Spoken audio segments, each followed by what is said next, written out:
द्वादशो अध्याय परीक्षित का जन्म। श्रीमन्नारायण नारायण नारायण भजमन नारायण नारायण नारायण श्रीमन्नारायण नारायण नारायण भजमन नारायण नारायण नारायण। अस्वस्थामो मुखामनो संपृष्टेन ब्राह्मण शीर्षोरु तेजसा उत्तरायां हतो गर्भम ईशेना जीविता पुनः। शौनक जी ने कहा, हे सूत जी, महान तेजस्वी अस्वस्थामा ने अपना ब्रह्मास्त्र चलाकर उत्तरा का गर्भ नष्ट कर दिया। आपने पुनः जीवित कर दिया। उस गर्भ से पैदा हुए महाज्ञानी महात्मा परीक्षित ने, जिन्हें सुखदेव जी ने उपदेश दिया था, उनके जन्म कर्म और मोक्ष की कथा हमें बताएं। हम बड़ी श्रद्धा से सुनना चाहते हैं। शौनक जी ने कहा, आपने यह बताया है कि पांडव वंश में कुंती, द्रौपदी, सुभद्रा, उत्तरा, अभिमन्यु, अर्जुन आदि सभी भगवान के भक्त हुए। ऐसे भागवत वंश में परीक्षित का जन्म हुआ, इसलिए परीक्षित ही की पुरुष शुद्ध थी, भागवत के विशुद्ध अधिकारी थे। इसलिए उन पर परम भागवत परीक्षित जी का पवित्र चरित्र हमें सुनाइए। आपेलपम धर्मराजम मृत्युवत्तरंजनयन् प्रजा निष्प्रियं सर्वकामेभ्यं कृशापादासेव्या। धर्मराज युधिष्ठिर को प्रसन्न करने के लिए माता के समान पालन करते थे। श्री कृष्ण के चरण कमलों की सेवा में वह भोगों से निष्पृष्ट हो गए थे। चित्त भगवान में लगा रहने से उन्हें कोई पदार्थ अच्छा नहीं लगता था। जैसे भूखे मनुष्य को भोजन के अतिरिक्त कोई पदार्थ सुहाता नहीं है, वैसे ही भात भात की संपदाएं सुख देने वाले नहीं थे। सूत जी कहते हैं, जब उत्तरा का गर्भ अस्वस्थामा के ब्रह्मास्त्र से जल रहा था, उस समय भगवान ने उत्तरा के गर्भ में जाकर के रक्षा की। मातुर्गर्भं गतो वीरं सा तदा भृगुनंदनम दादर्शं पुरुषं कश्चिद्यमानो अत्र तेजसा। परीक्षित ने अपने भक्ति से प्रभु को प्राप्त कर लिया, इसलिए वीर कहा गया है। विषुणानाम वीर्यते इति वीरा।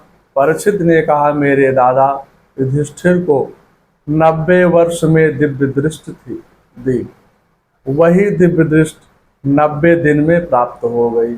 यह आपकी महान कृपा है प्रभु जी। भगवान ने चतुर्भुज रूप धारण कर कानों में सुंदर कुंडल धारण किए थे, गदा लेकर के बार बार गर्भ में घुमा रहे थे। गदा गदातीत गदा मुरली। भगवान ने कहा, भक्त मेरे गर्भगृह की परिक्रमा करते हैं, आज मैं भक्त के गर्भगृह में परिक्रमा करूंगा। 10 महीने तक भगवान गर्भगृह में रहे। भगवान के क्रोधवश नेत्र लाल हो रहे थे, अस्त्र तेज शांत हो गया। परीक्षित को गर्भ में भगवान के दर्शन हो गए। बोलो कृष्ण भगवान की जय। अगोष्ठाम मात्रमलम अस्फुट मौलिनम। एक अंगूठे के बराबर होने का तात्पर्य है, अस्वस्थामा को एक अंगूठा दिखा करके चिढ़ा रहे हैं कि तू परीक्षित का कुछ भी नहीं बिगाड़ सकता। जाको राखे साइया मार सके ना कोई। भगवान जिसकी रक्षा करते हैं, भगवान के शरण में जो चला जाता है, उसका कोई कुछ भी नहीं कर सकता है। उत्तरा की भावना से आए हैं। भगवान उत्तरा की भावना से आए हैं, इसलिए भगवान को आच्युत कहा है। कभी च्युत नहीं हो सकते हैं। परीक्षित च्युत हैं क्योंकि अभिमन्यु के वीर से आए हैं। भगवान पीतांबर पहने थे। विधमंतम सन्निकर से पैक्षत का इत्स्यो।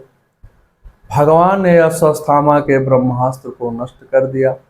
परीक्षित के जन्म लेते समय कह कह शब्द मुख से निकला। भगवान ने परीक्षित से कहा, अब मैं चल रहा हूँ, क्योंकि मेरा जन्म नहीं होता है। भगवान अंतर ध्यान हो गए। जंगे वंशधरा पांडव भोयम पांडुरयु वैजसा।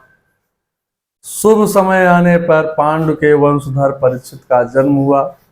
वह बालक कितना तेजस्वी था, ऐसा लगता था कि साक्षात पांडु ने ही फिर से जन्म ले लिया है।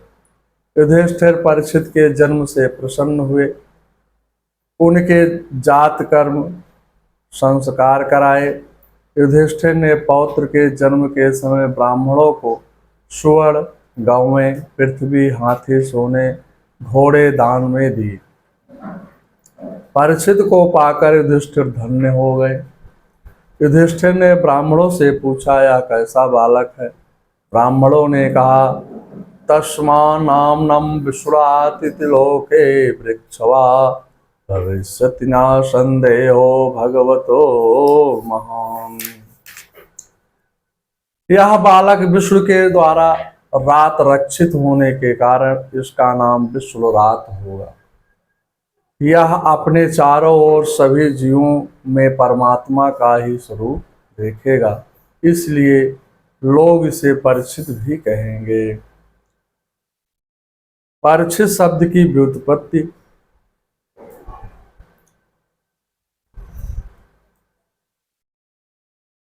मंगलम भगवान विष्णु मंगलम गरुड़ाध्वजा मंगलम पुंडरीकाक्षाय मंगलाय तनो हरे। परीक्षित शब्द अड़ंत तथा हलंत दोनों से निष्पन्न होता है।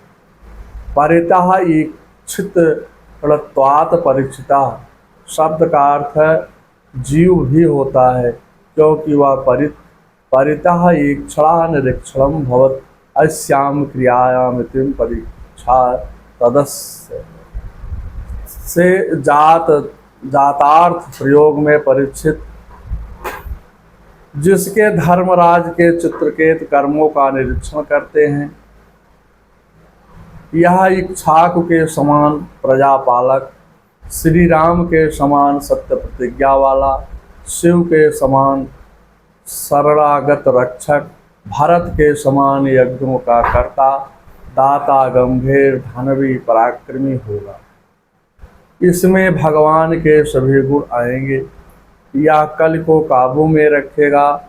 अंत में ब्राह्मणों ने कहा, तक्षकादात्नो मृत्युम द्विजपुत्रोपसृजिताम प्रपस्य उपश्रुत्यम मुक्त संगम पदम हरे। अंत में ब्राह्मणों ने कहा कि इसकी मृत्यु शमीक ऋषि के पुत्र श्रृंगी द्वारा प्रेरित तक्षक सर्प के सर्पदंश से होगी, सर्प काटने से होगी। युधिष्ठिर ने ऐसा सुनकर अत्यंत बहुत दुखी हुए। बाद में ब्राह्मणों ने आश्वासन दिया कि चाहे इसकी मृत्यु सांप से के काटने से होगी, परंतु इसकी सद्गति हो जाएगी। इस जीवात्मा का यह अंतिम जन्म होगा। इसके 9वें स्थान में उच्च का बृहस्पति होने से यह अत्यंत धर्मात्मा होगा। बालक के भविष्य के बारे में इस प्रकार फलादेश सुनकर महाराज युधिष्ठिर ने ज्योतिष शास्त्र के विशेषज्ञ ब्राह्मण को पुष्कल दक्षिणा दी। विशेष भाव। यह काल प्रजा तीर्थ कहलाता है।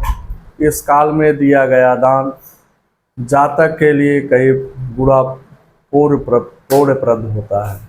इसके बाद ब्राह्मण पूजा सत्कार पाकर अपने घर चले गए।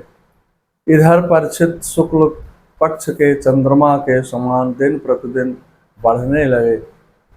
धर्मराज युधिष्ठिर ने ज्ञातियों के वध के निमित्त प्रायश्चित करने के लिए 3 अश्वमेध यज्ञ किए, किंतु कर्क तथा प्रजादंड के सिवा अन्य मार्ग हैं। धन मिलना संभव ना देख करके चित्तमग्न हो गए।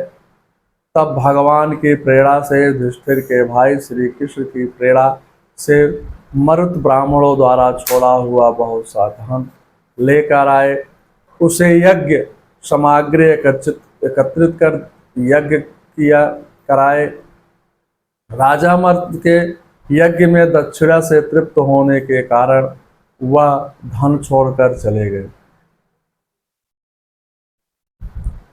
कर एवं दंड की रकम यज्ञ में नहीं लगाई। युधिष्ठिर के निमंत्रण से पधारे हुए भगवान ब्राह्मणों द्वारा उनका यज्ञ संपन्न करा करके अपने सुदृढ़ पांडवों की प्रसन्नता के लिए कई महीनों तक हस्तिनापुर में रहे।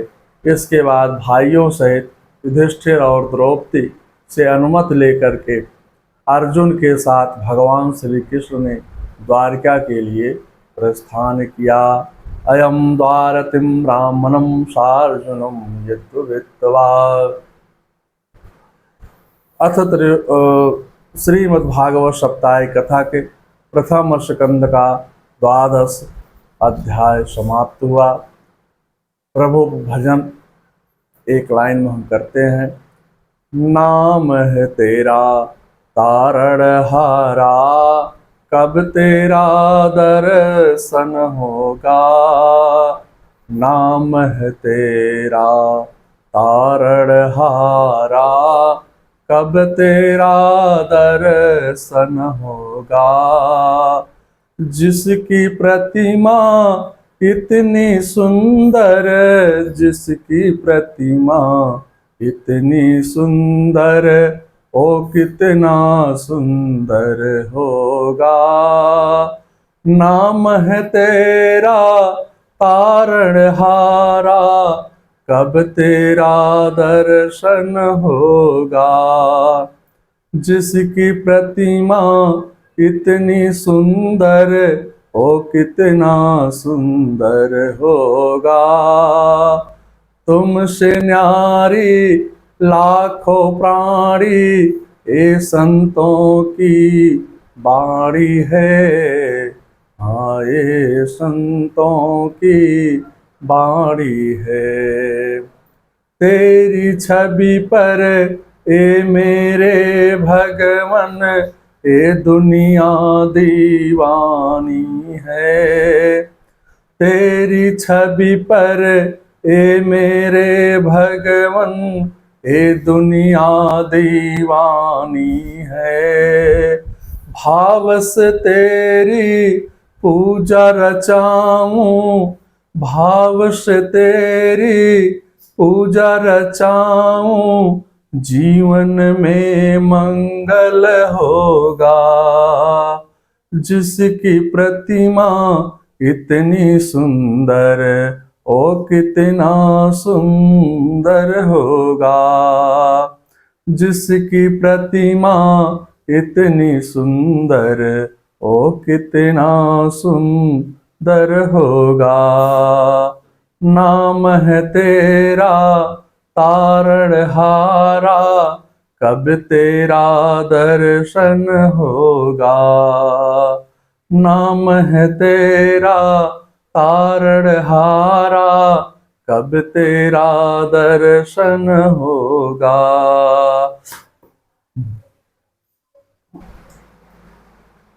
अथ त्रयोदशः अध्याय। विदुर के उपदेश से धृतराष्ट्र और गांधारी का हिमालय गमन। विदुर तीर्थ यात्रायां मैत्रेयादात्मनं गते, ज्ञातं गाधहस्तिनापुरं तयावातं विस्तृता। सूत जी कहते हैं, सौनक जी, विदुर जी की तीर्थ यात्रा से महर्षि मैत्रेय जी से आत्मा का ज्ञान प्राप्त कर के हस्तिनापुर आए। विदुर जी जो दासी पुत्र थे, विदुर जी दासी पुत्र थे, उन्होंने तीर्थ यात्रा के समय सुना कि कौरवों का विनाश हो गया और धर्मराज युधिष्ठिर राज सिंहासन पर बैठे हैं। केवल मेरा भाई धृतराष्ट्र ही धर्मराज युधिष्ठिर के यहाँ मुट्ठी भर अन्न खाने के लिए ही रह गया है। उन्होंने देखा कि जब भी महाराज की आसक्ति घटी नहीं है, विवेक दृष्टि संत की कृपा से ही होती है, यह सोचकर विदुर जी धृतराष्ट्र को बंधन मुक्त कराने के लिए हस्तिनापुर लौट आए। तीर्थ यात्रा से आने के बाद हस्तिनापुर में धृतराष्ट्र, गांधारी, द्रौपदी आज सभी ने उनका बड़ा आदर सत्कार किया। धृतराष्ट्र ने कृपा कृतज्ञता प्रकट की। राजा तमश्चक्रे कृपासन परिग्रहम।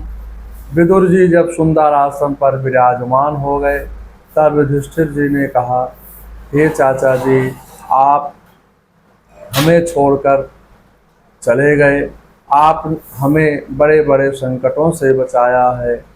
तीर्थ यात्रा के समय क्या कभी आपको हमारा स्मरण याद आती है? तीर्थ यात्रा में आपने अपने शरीर का निर्वाह कैसे किया? कौन कौन से तीर्थों में आपने भ्रमण किया? आप जैसे भक्त तो स्वयं तीर्थ होते ही हैं। स्वयं ही तीर्थानाम पुनन्ति संता। द्वारिका में हमारे परम हितैषी यदुवंशी सुखपूर्वक से तो हैं।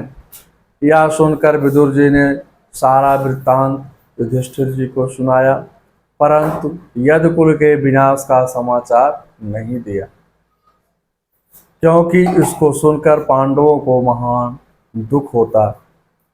नवोदित सकरुणो दुखितान दृष्टुम क्षमा। विदुर जी तो साक्षात यमराज के अवतार थे। मांडव ऋषि के श्राप के कारण उन्हें 100 वर्ष तक दासी पुत्र के रूप में मृत्युलोक में रहना पड़ा। उतने समय तक यमलोक के कार्य का संचालन आर्यमा नामक सूर्य करते थे। विदुर जी सम्मान मांगने नहीं आए थे, वह तो अपने बंधु धृतराष्ट्र को बंधन मुक्त कराने के लिए आए थे। उन्होंने बहुत वर्षों तक तीर्थ यात्रा की। विदुर भाई धृतराष्ट्र के कल्याणार्थ तत्व ज्ञान का उपदेश करते हुए कुछ काल तक वहीं रहे। विदुर जी के आ जाने से युधिष्ठिर भी हस्तिनापुर के राज्य का सिंहासन प्रेम पूर्वक करने लगे। एक दिन मध्य रात के समय विदुर जी धृतराष्ट्र के पास गए। उन्होंने धृतराष्ट्र को बहुत समझाया और उनसे कहा, आपको मृत्यु का भय होने वाला है, जिसका कोई प्रतिकार नहीं है। अब तो सर्वनाश हो चुका है। आपके सभी पुत्र बंधु सब कुछ नष्ट हो चुका है। अब कुत्ते की तरह जीवन मत बिताओ। भीमापवर्जितम पिंडमादने गृहे पालवत। काल किसी को नहीं छोड़ता है, चाहे वह राजा हो या रंक हो। समझकर सब घर छोड़ोगे तो बहुत अच्छा होगा, अन्यथा काल संबंधी धक्के दे करके आपको बाहर ले जाएगा।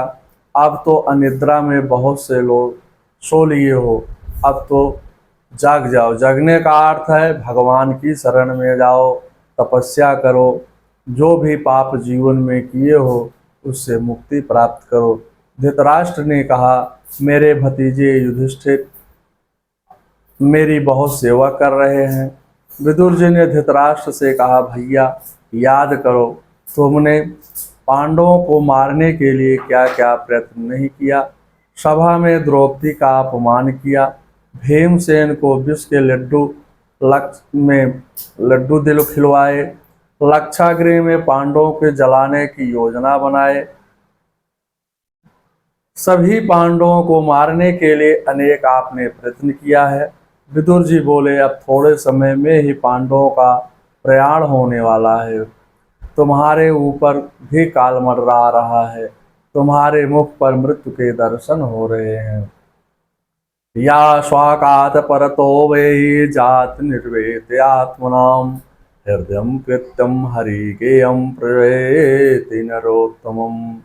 विदुर जी ने कहा, हे भैया, चाहे अपनी समझ से या दूसरे के समझाने से जो इस संसार को दुख रूप समझकर इससे विरक्त हो जाता है और भगवान को अंतःकरण में धारण कर संन्यास के लिए घर से निकल पड़ता है, वही उत्तम मनुष्य है।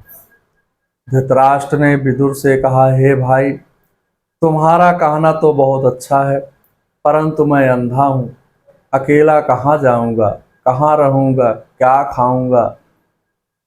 विदुर ने कहा, दिन में तो धर्मराज जाने नहीं देंगे, सो मध्य रात में ही मैं आपको लेकर चलूंगा। विदुर ने कहा, अब समय बड़ा भयंकर आने वाला है।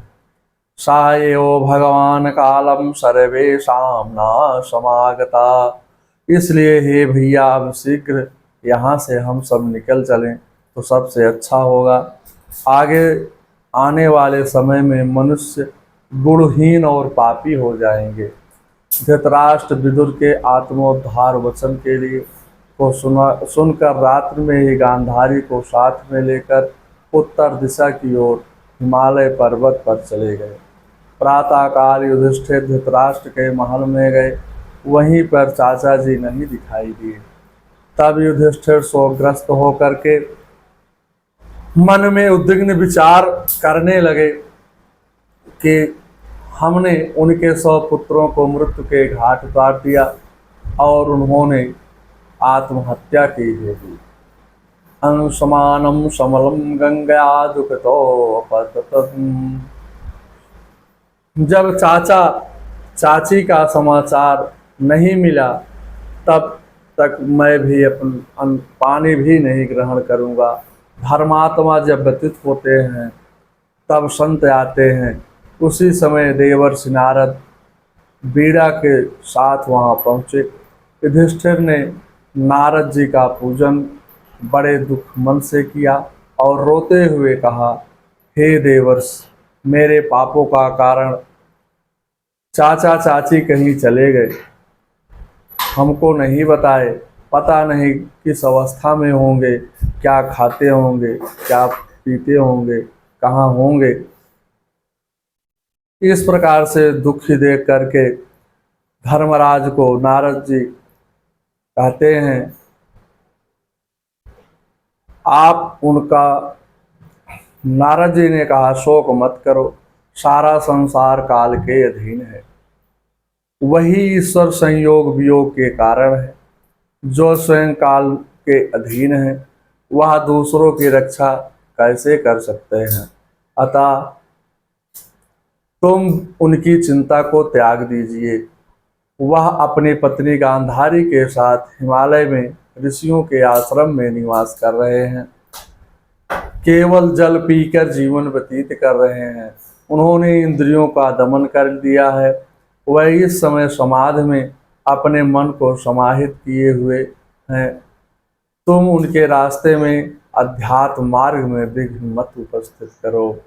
सावाद्यनाथम राजनम परतम पंचमे हनि।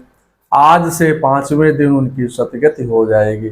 उनके साथ उनकी पत्नी सती हो जाएंगी। विदुर भी इस समय उनके साथ ही हैं। वह भी तीर्थ यात्रा करने चले जाएंगे। सबकी चिंता छोड़ करके हे राजन, आप राज्य का धर्म पूर्वक पालन करें। हर जीव की मृत्यु निश्चित है। जहाँ चाचा चाची गए हैं वहाँ तुम्हें भी जाना है। अब तुम अपने बारे में सोचो। मृत्यु से ग्रसित व्यक्ति कभी वापस नहीं आता है। तुम्हारे लिए अब 6 महीने बाकी हैं। नारद जी बोले, मैं तुम्हें सावधान करने आया हूँ। 6 महीने के पश्चात कलयुग का प्रारंभ होने वाला है। देवर्षि नारद इस प्रकार युधिष्ठिर को समझा करके बीड़ा को साथ लेकर के चल दिए। नारद जी के वचन सुनकर महाराज युधिष्ठिर ने शोक का परित्याग किया और राज्य का धर्म पूर्वक पालन करने लगा। युधिष्ठिरम वत्स्य हृदय कृतांजाक्षो। श्रीमद्भागवत साप्ताहिक कथा के प्रथम स्कंद का 13वां अध्याय समाप्त हुआ। मंगलम भगवान विष्णु मंगलम गरुड़ाध्वजा मंगलम पुंडरीकाक्षाय मंगलाय तनो हरि।